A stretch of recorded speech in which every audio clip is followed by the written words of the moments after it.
I never thought building a simple bench for kids could trigger a war, but that was before Karen Wilcox marched onto my property with a clipboard like it was a weapon and declared me a criminal.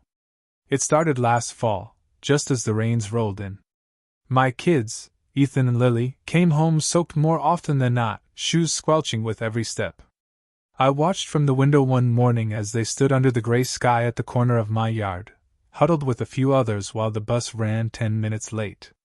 That's when I decided to do something small, harmless, helpful.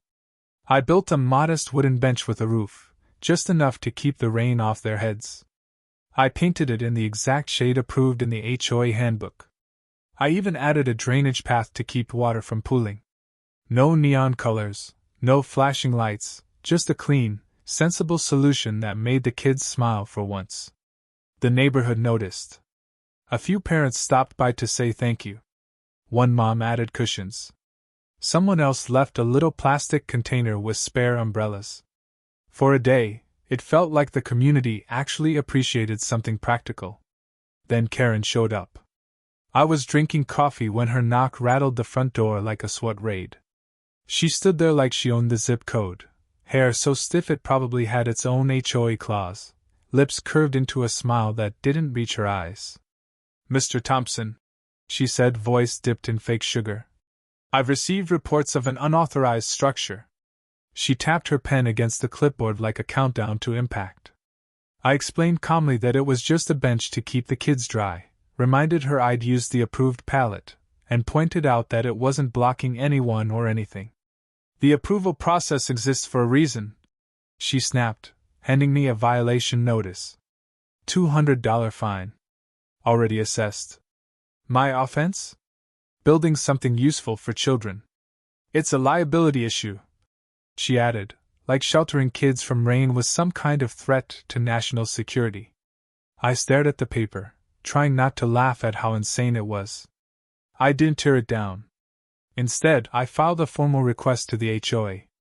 I included photos, measurements, material lists, everything.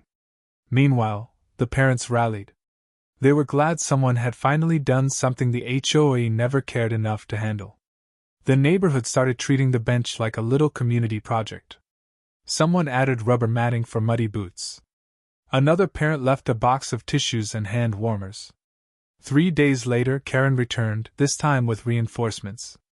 Bill and Diane, 2 board members, stood awkwardly behind her like interns at a firing squad. Karen didn't waste time. "Your request has been officially denied," she said, clearly thrilled. "You are now at $500 for continued noncompliance." I asked on what grounds. Bill looked uncomfortable. Diane opened her mouth, then shut it again. Karen cited Section 7.3, no permanent structures within 20 feet of a boundary line without prior approval. I pointed out the request was pending, and Diane mumbled that. "We approve stuff like this all the time." Karen glared at her so hard I thought she'd combust on the spot. I didn't back down. I told her I wanted the denial in writing with the exact violations, and I requested the minutes from the meeting where this decision was made. That's when Karen's mask cracked. She stepped in close, her voice a whisper laced with venom. "People who fight me regret it," she hissed. "That bench comes down, or you'll wish you never moved into Maple Creek." I stood my ground. She turned and stormed off, heels clicking like a threat. Over the next week, Karen unleashed hell. I started getting notices for everything. My grass was allegedly too tall by half an inch. Trash cans visible from the street for more than 12 hours. The basketball hoop, which had been in my driveway for years, was suddenly a violation. Every morning I'd find something new taped to my mailbox. Every evening, another email from the HOA citing obscure infractions. It was a flood of petty nonsense, all with the same goal, to break me, wear me down until I tore down that bench myself. But I didn't. Neighbors warned me this wasn't new. Karen had driven out a family 2 streets over because they built a small garden shed, fully permitted. She'd once forced a couple to repaint their front door because it wasn't, aesthetically neutral, enough. The pattern was clear. Karen didn't just enforce the rules. She weaponized them. And now she'd chosen me as her next example. Still, I didn't budge. I documented everything. Every fine, every email, every passive-aggressive message. I printed them, highlighted inconsistencies, clipped them together. I wasn't looking for a fight, but I also wasn't going to let a woman obsessed with bylaws bully me into submission. All I did was build something kind. And kindness, it turns out, is a direct threat to people like Karen. The official denial came in the form of an email so sterile it could have been generated by a robot. No explanation, no clarification, just a copy-paste of Bylaw 7.3 and a new fine added for continued noncompliance. I printed it, highlighted the vague sections, and stapled it to the growing file I kept in a kitchen drawer. Karen wasn't just enforcing rules, she was trying to wear me down with paper cuts. But the bench stayed. More neighbors began quietly supporting me. I'd wake up to find thermoses of coffee left on the bench, or see a parent with an umbrella sitting beside their kid. It wasn't just a bench anymore. It was a statement. Someone had finally stood up to the clipboard queen. But Karen saw that too. The more people appreciated the shelter, the more aggressive she became.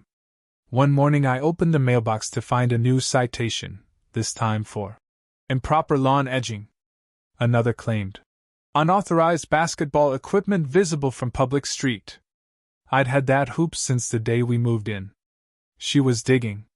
The tone of her letters shifted too. They weren't just formal notices, they dripped with smug superiority.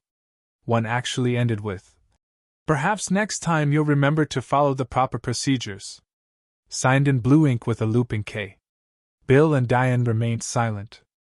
I tried reaching out to them individually, hoping at least one of them would act like a rational adult. Diane responded with a polite but useless message about respecting the board's decision. Bill didn't answer at all. Karen had them under control. They weren't leaders, they were accessories. The turning point came when I proposed a compromise.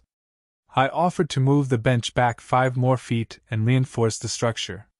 I even included sketches showing drainage, support beams, and runoff management. I received no response. 2 days later, another fine. This time $250. Cumulative violations had apparently crossed a new threshold. Karen was escalating, not negotiating. I began recording everything. Phone calls, interactions, photos of my yard from every angle. I installed a camera facing the bench, not to monitor the kids, but to catch whatever nonsense Karen might try next. Because I no longer trusted her to fight fair. She wasn't enforcing policy, she was on a mission to win. And I was now the designated enemy. The worst part was how it affected my kids. Ethan asked if we were going to have to move. Lily started calling Karen the rule witch. They began waiting inside the house until the last possible minute, too afraid to stand at the bus stop without me there. It stopped being about bylaws and started becoming personal. I had to make a choice, give in and keep peace, or stand firm and show my children what it means to not back down from a bully. I chose the latter. Then came Karen's big move. She showed up in person again, storming onto my driveway like she was delivering a warrant.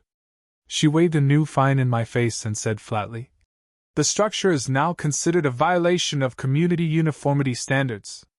I asked her who decided that. She replied, "The board." I asked when the vote happened. She refused to answer. I told her to provide the meeting minutes. Her response? "This isn't a courtroom, Mr. Thompson. It's an HOA." Then she smiled, stepped closer, and said, "You're not going to win.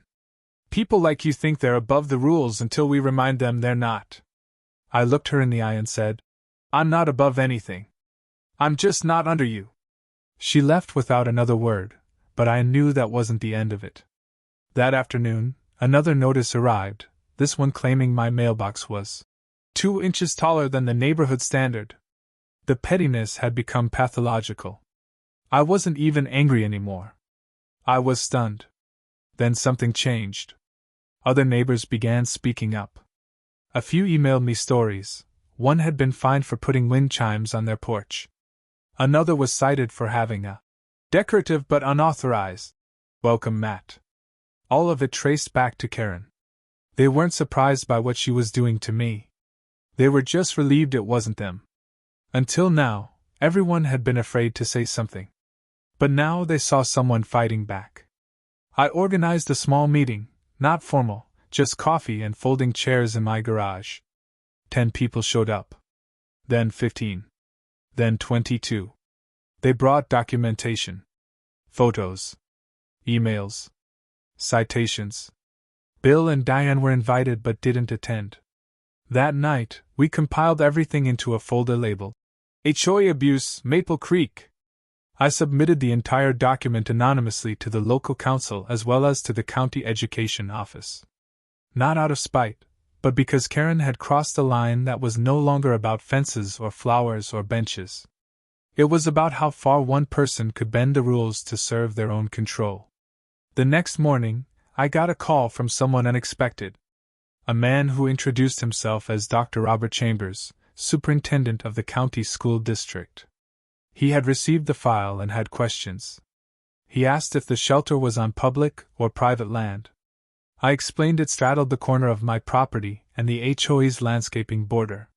He asked about its construction, the number of children who used it, and if there had ever been a safety issue. No, I said. Only a political one. He thanked me.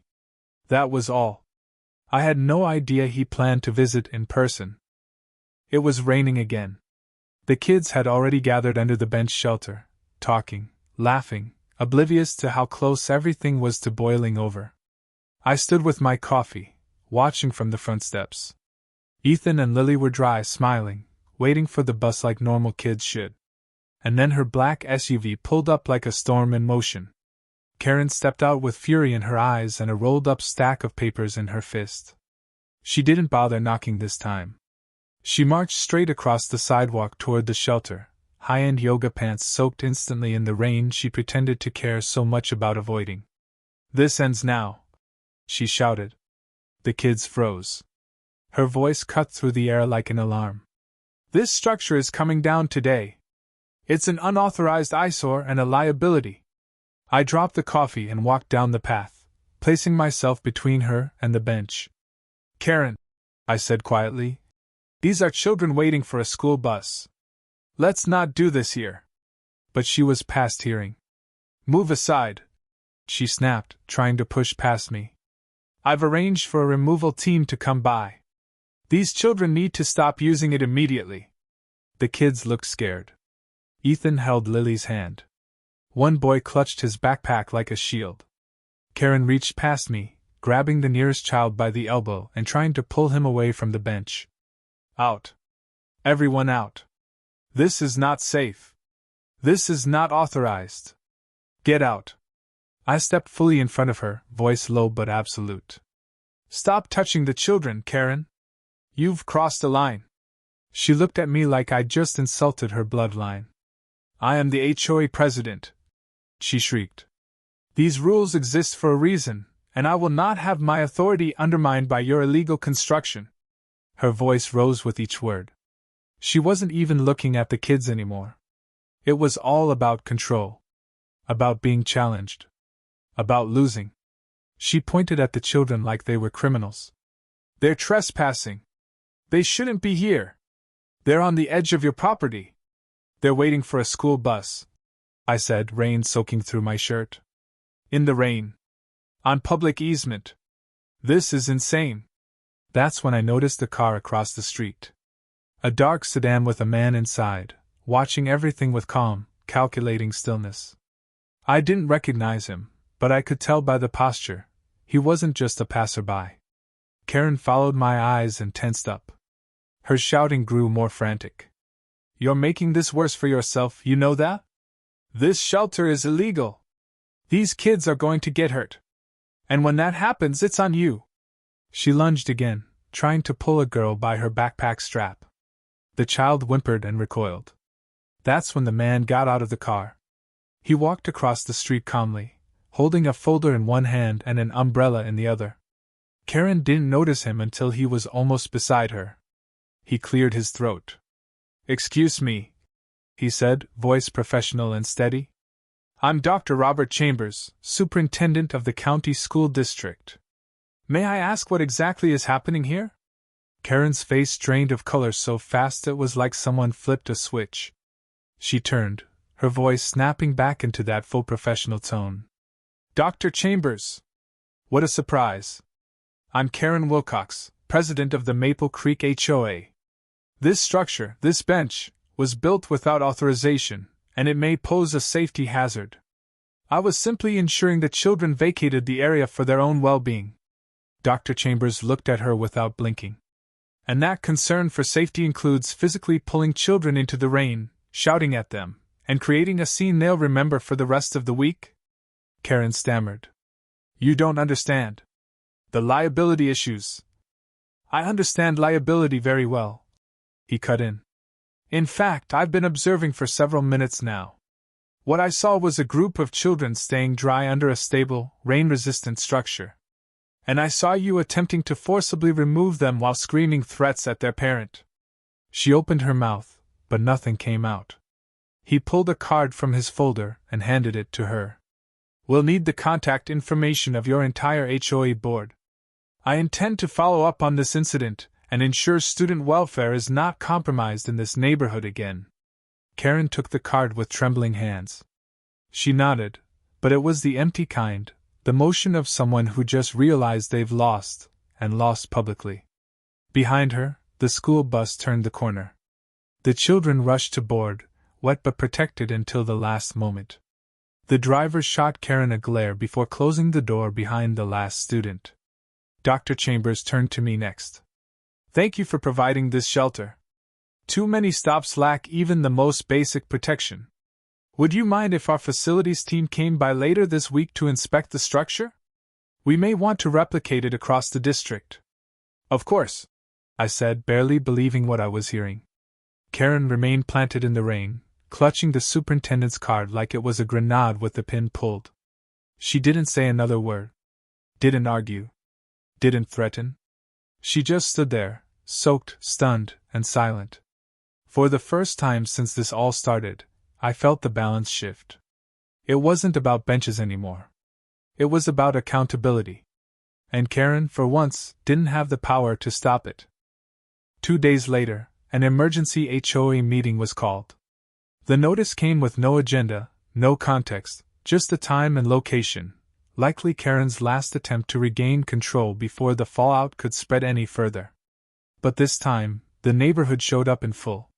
People who hadn't attended a meeting in years sat shoulder to shoulder, arms folded, waiting. And Karen? She wasn't leading the meeting. She was sitting off to the side, her chair slightly angled away from the crowd, as if she could physically dodge what was coming. The room buzzed with quiet tension until someone finally stood up and played a video. A shaky recording from a phone, Karen's voice booming over the rain, her hand yanking a child's backpack, the kids crying, my voice telling her to stop. Then Dr. Chambers entered the frame, calmly stepping in. The footage ended with Karen staring at the ground, soaked and silent. No one spoke for a few seconds after it played. Then someone in the back muttered, "And she still thought she was right." Parents stood up, one after another. One described how her daughter cried when she saw Karen's SUV. Another said her son asked if the bus stop would be gone. They weren't exaggerating. These weren't politics. These were kids afraid of a grown adult with too much power and no restraint. Then Dr. Chambers entered the room. He wasn't on the agenda. He didn't need to be. He walked to the front, looked at the board, and calmly stated, "The school district does not tolerate the harassment of children, especially by individuals who hold no educational authority over them." Karen tried to interject, but he raised a hand and continued. "Your former president physically interfered with minors under district jurisdiction while they waited for school transportation. That is a violation of multiple county statutes. As of this morning, she is subject to an active investigation and a temporary restraining order barring her from approaching any school-designated pickup point." The room erupted, not in chaos, but in a slow ripple of gasps and nods. No one defended her. Not even Bill. Not even Diane. When it came time for the vote, The motion to remove Karen from the board wasn't just passed, it was unanimous. Even Karen didn't vote. She sat frozen, stunned, as if her seat was the only thing still anchoring her to authority. No applause followed. Just quiet relief. But the consequences didn't stop there. The school district formally filed misdemeanor charges for reckless endangerment of minors. Each child she'd touched counted separately. Up to $1,000 per child. Multiply that by 7. Local law enforcement confirmed the reports were under review. Karen, who once bragged about how no one could touch her, now had a file with the sheriff's office and a lawyer she couldn't afford on retainer. The shelter? Still standing. The district facilities team arrived a week later, inspected the structure, and gave it a glowing report. They even asked me to share my blueprint. Apparently, several neighborhoods had bus stops just like ours, uncovered, ignored, and vulnerable. That bench would become the prototype for 10 others across the county by the end of the school year. Neighbors who once stayed silent now made eye contact, waved, asked if I needed help with yard work, or if Ethan and Lily were doing okay. The quiet alliance we all shared, the one formed over shared irritation, was finally something more. Unity. Karen's fall had revealed something no fine or memo ever could. People were tired of pretending silence kept the peace. As for Karen, she never apologized. Her house sat dark most days, blinds shut, SUV gone. Some said she moved in with her sister. Others claimed she was waiting for the legal mess to die down. But no one missed her. Not even her so-called allies on the board. Bill later told me she'd threatened to ruin his reputation if he didn't back her decisions. Diane confessed she tried to speak up but got overruled at every meeting. Without Karen, the board was quieter, fairer, more reasonable. They even revised the bylaw she weaponized. Section 7.3 now included an exemption for temporary weather shelters built for community welfare. Lily drew a picture of the bench a week after everything ended. Crayon scribbles of kids under a roof, all smiling, one of them holding a book. She titled it, "Safe Spot." I framed it and hung it above my work desk. Not because it was artistic. Because it reminded me why I built the bench in the first place. One day, while walking the dog, I noticed a flyer stapled to a pole near the stop. It read, "Community Meeting, Discussion on Additional Shelters, hosted by Maple Creek HOA." And just below it, smaller print, "All voices welcome." I smiled and walked past the bench, still dry, still standing, still exactly where it needed to be. All because one person said no to a tyrant in yoga pants. Not out of defiance. Out of decency. And it turns out, that was enough to bring an entire neighborhood back to life.